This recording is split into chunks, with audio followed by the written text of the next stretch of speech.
नमस्कार शेतकरी बांधवांनो, राज्यात पुन्हा एकदा शेतकरी कर्जमाफीची चर्चा जोर धरत आहे. विविध शेतकरी संघटना आणि नेत्यांकडून सरकारकडे सर्वसमावेशक कर्जमाफीची मागणी करण्यात येत आहे. याच पार्श्वभूमीवर लाखो शेतकऱ्यांसाठी महत्त्वाची माहिती समोर आली आहे. माध्यमामध्ये समोर आलेल्या माहितीनुसार राज्यातील सुमारे 40 लाख शेतकरी संभाव्य कर्जमाफीच्या कक्षेत येऊ शकतात, अशी चर्चा सुरू आहे. काही अहवालानुसार 2017 ते 2025 या कालावधीत थकीत असलेल्या कर्ज खात्यांचाही विचार केला जाऊ शकतो. मात्र सर्वात महत्त्वाची गोष्ट म्हणजे याबाबत अद्याप सरकारकडून कोणतीही अधिकृत घोषणा किंवा शासन निर्णय जारी करण्यात आलेला नाही.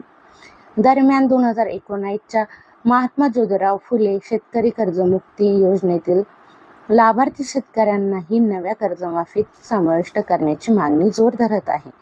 अनेक शेतकरी संघटनांनी या लाभार्थ्यांना अतिरिक्त मदत किंवा पुन्हा कर्जमाफीचा लाभ देण्याची मागणी केली आहे.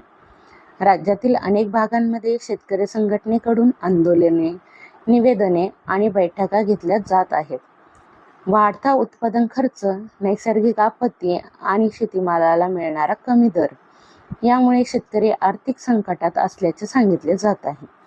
याच कारणांमुळे सरकारकडे लवकरात लवकर कर्जमाफीचा निर्णय घ्यावा अशी मागणी होत आहे. मात्र अंतिम निर्णय सरकारच्या अधिकृत घोषणेनंतरच स्पष्ट होणार आहे.